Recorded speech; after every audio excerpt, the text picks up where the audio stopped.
Une veillée funèbre a eu lieu hier soir au domicile de feu le général Tiemoko Marc Garango.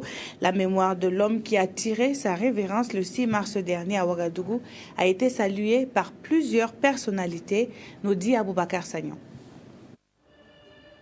Devant la dépouille mortelle du général Marc Tiemoko Garango, les amis, les proches et les personnalités se succèdent pour lui rendre un dernier hommage. Parmi ces personnalités, le président de la transition, président du Faso. Michel Kafando est venu présenter ses condoléances à la famille et saluer la mémoire de celui qui, pour lui, fut un grand patriote et un bâtisseur de notre pays. Militaire, officier de l'intendance, il a vraiment donné l'exemple de la détermination et du courage. Ministre de l'économie et des finances pendant très longtemps, il a donné l'exemple du travail bien fait, comme je vous l'ai dit, de la rigueur, du patriotisme.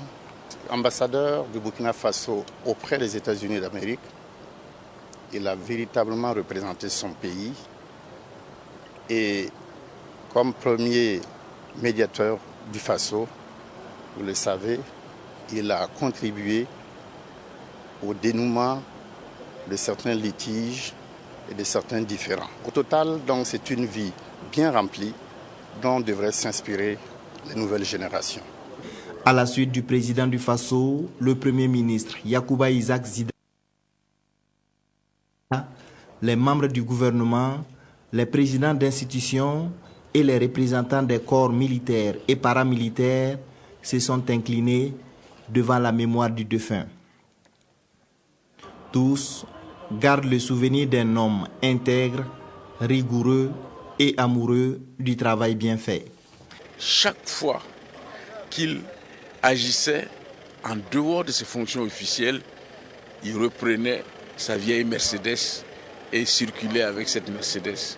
Ce qui montre bien que nous devons respecter le bien commun et ne pas croire que quand nous sommes au niveau des fonctions, nous devons abuser du bien commun. Je crois que c'est cet exemple d'intégrité, de droiture et de sens élevé du bien commun qui devrait être gardé pour la postérité.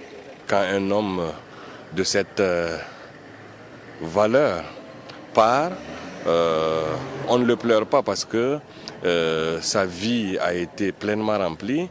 Il a laissé suffisamment et de signes et d'empreintes et de marques sur sa terre natale du Faso que on continuera à le porter dans nos cœurs comme un exemple à suivre. Il a été auteur de réformes profondes dont aujourd'hui encore on se souvient.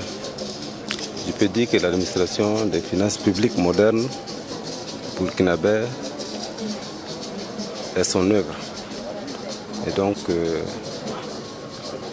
nous n'avons pas les mots pour consoler la famille. Nous avons bon espoir que le souvenir qu'il a laissé va perdurer, va survivre donc à son départ. La veillée a surtout été marquée par la prière dite pour le repos de l'âme de l'ancien militaire, ministre et diplomate décédé le 6 mars dernier à l'âge de 88 ans. Pour le célébrant, la mission terrestre du général 3 étoiles s'est achevée. Il ne reste plus qu'à prier pour que le Seigneur l'accueille dans son royaume afin que son étoile brille à jamais dans le ciel.